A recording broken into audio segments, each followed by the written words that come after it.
ప్రేక్షకులకి ఆ లలితాంబిక అమ్మవారి యొక్క అనుగ్రహం పరిపూర్ణంగా కలగాలని మనస్ఫూర్తిగా కోరుకుంటూ మనం ఈరోజు ఏప్రిల్ మాసంలో ద్వాదశ లగ్నాల వారికి గుర్తుపెట్టుకోండి, లగ్నం తెలియని వారు రాశిని చూసుకోవచ్చు.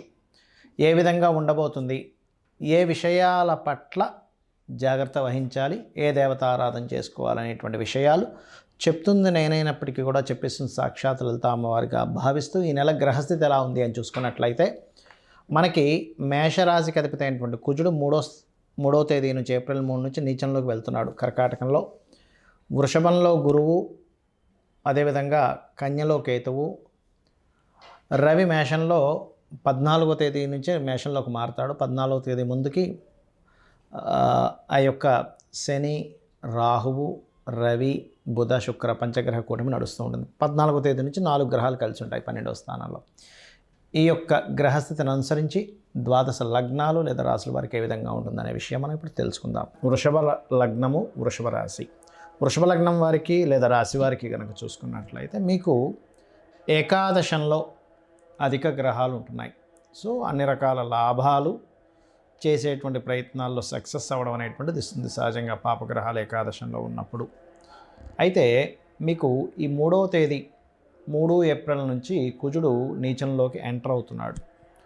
3వ స్థానం అనేటువంటిది అన్నదమ్ములు, అగ్రిమెంట్సు, ఎవరితోనైనా కమ్యూనికేట్ చేసేటువంటి విషయాల్లో చాలా జాగ్రత్తగా ఉండాలి. ఎందుకంటే అక్కడ 2 నెలల పాటు ఉంటాడు ఆయన. అక్కడ 2 నెలలు ఖచ్చితంగా ఉంటాడు. ఎప్పుడూ 45 రోజులు ఉండేటువంటి కుజుడు 2 మంత్స్ ఉంటున్నాడు. 2 మంత్స్ కంటే ఇంకో 2 రోజులు ఎక్కువే ఉంటున్నాడు అక్కడ. కాబట్టి ఈ 2 నెలలు కాస్త జాగ్రత్తగా ఉండండి. అలాగే ఇక్కడ ఈ 2 నెలల్లో కూడా కొన్ని సార్లు అంటే నెలకు ఒక 8-9 సార్లు 8-9 రోజుల పాటు నెలలో ఒక మంచి సమయం కూడా ఉంటుంది. ఎప్పుడు ఎలాంటి విషయాల్లోనే అంటే ఈ కమ్యూనికేషన్, అగ్రిమెంట్స్, అన్నదమ్ముల విషయాల్లోనే మేషంలో చంద్రుడు సంచరించేటప్పుడు అంటే అశ్విని, భరణి, కృత్తిక, ఒకటో పాదము లేదా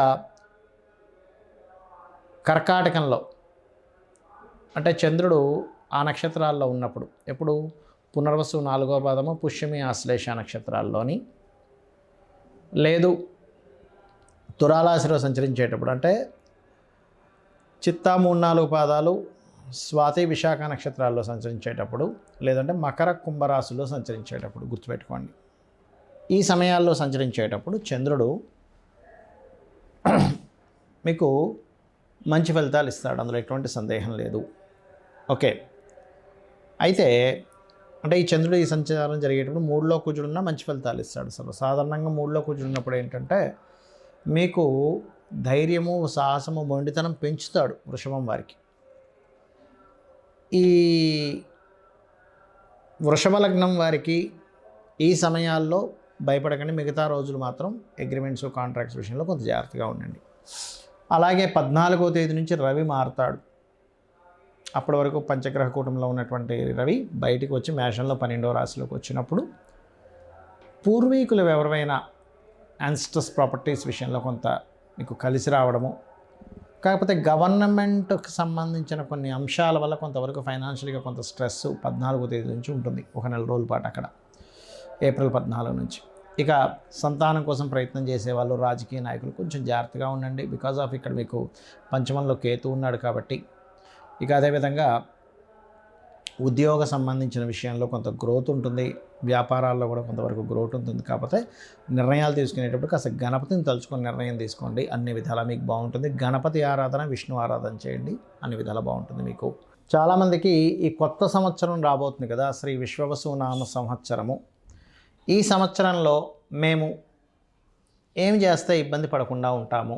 అయితే ఒక్కటి గుర్తుపెట్టుకోండి, చాలామంది ఏమంటున్నారంటే ఈ విశ్వవసునామ సంవత్సరం ప్రారంభంతోనే షష్టగ్రహ కూటమి, దానివల్ల మొత్తం ఏదో రోగాలు వచ్చేస్తాయి, కరోనా కంటే భయంకరమైన రోగం వస్తుంది అంటున్నారు. కానీ అంత ఏమీ ఉండదు.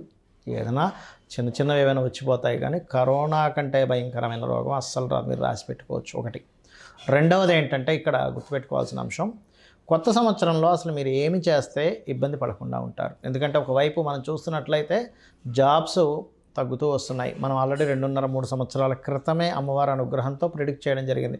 జాబ్స్ సంబంధించినవి తగ్గుతూ వస్తుంటాయి. ఓన్గా చేసుకుంటుండాలి, ఏదైనా ఓన్గా మీకు మీరుగా ఏం చేసుకోగలరు పార్ట్ టైంలో, అప్పుడే మీకు ఫైనాన్షియల్ గ్రోత్ ఉంటుందని చెప్పుకున్నాం. అయితే ఇక్కడ నేను చెప్పేది ఒకటే, ఈ కొత్త సంవత్సరం మొదలుతో శని మార్పు వల్ల కొంతమందికి అర్ధాష్టమ శనులు, అష్టమ శనులు, ఏలినాటి శనులు వస్తూ ఉంటాయి.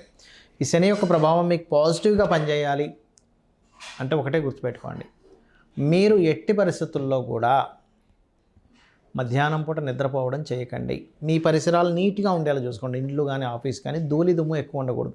ఎక్కడైతే ధూళి దుమ్ము, బద్ధకము, నిద్రపోవడము, పోస్ట్పోన్ చేయడము, సరే వాళ్ళు చేద్దామని అనుకున్నది రేపటికి పోస్ట్పోన్ ఎవరైతే చేస్తూ ఉంటారో వాళ్ళకి ఖచ్చితంగా శని యొక్క ప్రభావం పెరుగుతుంది. దానివల్ల వాళ్ళు ఫెయిల్యూర్స్ ఎక్కువ చూస్తారు. ఒకటేంటంటే చాలామందికి ఉన్న అపోహ ఏంటంటే ఏలినాటి శని, అర్ధాష్టమ శని, అష్టమ శని అప్పుడు ఏ పని కాదనుకుంటారు. తప్పు. నేను మీకు గతంలో ఆల్రెడీ చాలా ఉదాహరణలు చెప్పాను. స్వర్గీయ ఎన్టీ రామారావు గారు కావచ్చు, చంద్రబాబు నాయుడు గారు కావచ్చు, జగన్ గారు కావచ్చు, ఎవరైనా సరే పిఎం మోడీ గారి దగ్గర నుంచి కూడా అందరూ ఏలినాటి శనుల్లోనే పిఎంలు, సీఎంలు అయ్యారని. కాబట్టి మిమ్మల్ని ఎక్కడా కూడా మీ విజయాన్ని ఆపదు, లేట్ స్లో చేస్తుంటుంది అంతే. అది మెయిన్గా గుర్తుపెట్టుకోండి. అలాగే నిద్రపోకుండా ఉంటుండండి. మధ్యాహ్నం పూట రాత్రి సమయంలో పడుకోవచ్చు, దానికి అభ్యంతరం లేదు. కాకపోతే యువకులకి మాత్రమే ఇది. చిన్నపిల్లలకి, ముసలి వాళ్ళకి, రోగిస్తులకి, స్త్రీలకి ఇది సంబంధం లేదు. ఎందుకంటే వాళ్ళు పొద్దున్నే నిద్ర లేచి కొన్ని పనులు ఉంటాయి, కొంతమంది అనారోగ్య సమస్యలు ఉంటాయి. అలాంటి వాళ్ళకి ఏలినాటి శని, అర్ధాష్టమ శని, అష్టమ శని నడుస్తున్నా వాడికి ఏమి ఇబ్బంది ఉండదు. ఇక రెండో విషయం ఏంటంటే చాలామందికి ఈ సంవత్సరం ఏం చేస్తే కలిసి వస్తుంది అనేటువంటిది ఒక ఆలోచన ఉంది. ఎక్కువగా గణపతి ఆరాధన. ఎందుకంటే న్యాచురల్ 5th హౌస్లోకి కేతు వస్తున్నాడు. గణపతిని ఎంత ఆరాధిస్తే అంత బాగుంటుంది. నిత్యము ఇంట్లో దీపారాధన, పంచోపచార పూజతో పాటు ఒక ఆలయానికి, ఏదైనా మీకు ఇంటికి దగ్గరలో ఉండే ఆలయానికి రోజు వెళ్ళిరండి. 100% క్లియర్ అవుతుంది. దీంతోపాటు శనివారము లేదా మంగళవారము కొబ్బరికాయ కొట్టండి ఆలయానికి వెళ్ళి, ఖచ్చితంగా మార్పు వస్తుంది. అలాగే మరొక విషయం ఏంటంటే ఇక్కడ మీరు అర్థం చేసుకోవాల్సిన విషయము, ఈ గోవులు ఉంటాయి, గోశాలకు వెళ్ళి గోవులకి బెల్లము తినిపించండి. 100% మీకు శని ప్రభావం ఏదైనా ఉన్నా సరే పూర్తిగా తగ్గుతుంది. వీటితో పాటు మీకు అసలు మీ జన్మజాతకంలో ఏ మహాదశ నడుస్తుంది, ఏ అంతర్దశ నడుస్తుంది, దానికి ఎటువంటి పరిహార మార్గం చేసుకోవాలి, ఇవి మీరు బాగా అర్థం చేసుకోండి. ఇది పర్టికులర్గా చూసుకోండి. ఎవరైతే ఈ బెల్లం తినిపిస్తారో సకల దేవతల యొక్క అనుగ్రహం కలుగుతుంది. కాబట్టి ఇవి గనక పాటించగలిగితే మీకు ఒకవేళ ఏలినాటి శని, అర్ధాష్టమ శని, అష్టమ శని నడుస్తుంది, మీ కిందని పనిచేసేవారికి, పేదవాళ్ళకి ఏదైనా పంచుతూ ఉండండి. దేవతారాధనే చేయండి. ఈ పేదలకు సేవ చేయండి. ఇక్కడేమో దేవతా సంబంధించి చేయాలి, ఒకవైపు మానవ సేవ, మాధవ సేవ, కాబట్టి ఇవి కూడా చేయండి. ఖచ్చితంగా మీకు దాని యొక్క ప్రభావం అనేటువంటిది తగ్గుతుంది, గుర్తుపెట్టుకోండి.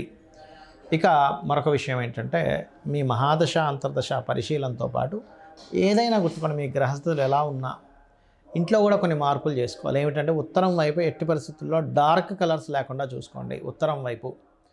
అలాగే మరొక విషయం ఏంటంటే ఇక్కడ డార్క్ కలర్స్ లేకుండా చూసుకోవడం, ఉత్తరంలో కంప్లీట్ వైట్ కలర్ ఉండేలా చూసుకోవడం, ఆగ్నేయంలో ఒక చిన్న గ్రీన్ బల్బ్ పెట్టుకోవడము. సౌత్ సెంటర్లో బాత్రూమ్ ఉండకూడదు. సౌత్ సెంటర్, వెస్ట్ సెంటర్స్లో బాత్రూమ్ ఉండకూడదు. ఒకవేళ మీ ఇల్లు కనుక టిల్ట్ అయింది అనుకోండి, అప్పుడు వేరు, అది సౌత్ వెస్ట్ అవుద్ది. South west or west north west వైపే బాత్రూమ్స్ ఉండాలి, గుర్తుపెట్టుకోండి. ఆ బాత్రూమ్స్ ఉండే పొజిషన్స్ తప్పు ఉండడం వల్ల మీకు కెరియర్లో గ్రోత్ తగ్గడము, బెనిఫిట్స్ రాకపోవడము, ధనం, చాలామంది ఇళ్లలో ఉత్తరంలో బాత్రూమ్స్ ఉన్నప్పుడు ధనం నిలవకపోవడం జరుగుతూ ఉంటుంది. వాయువ్యంలో బాత్రూమ్స్ ఉన్నప్పుడు చాలా చిన్న ఏజ్లోనే అట్రాక్షన్స్కి గురవుతూ ఉంటారు. లేకపోతే బ్యాంక్ బ్యాలెన్స్ ఉండదు, వాయువ్యంలో బాత్రూమ్స్ ఉంటాయి. ఈ జాగ్రత్తలు తీసుకోండి.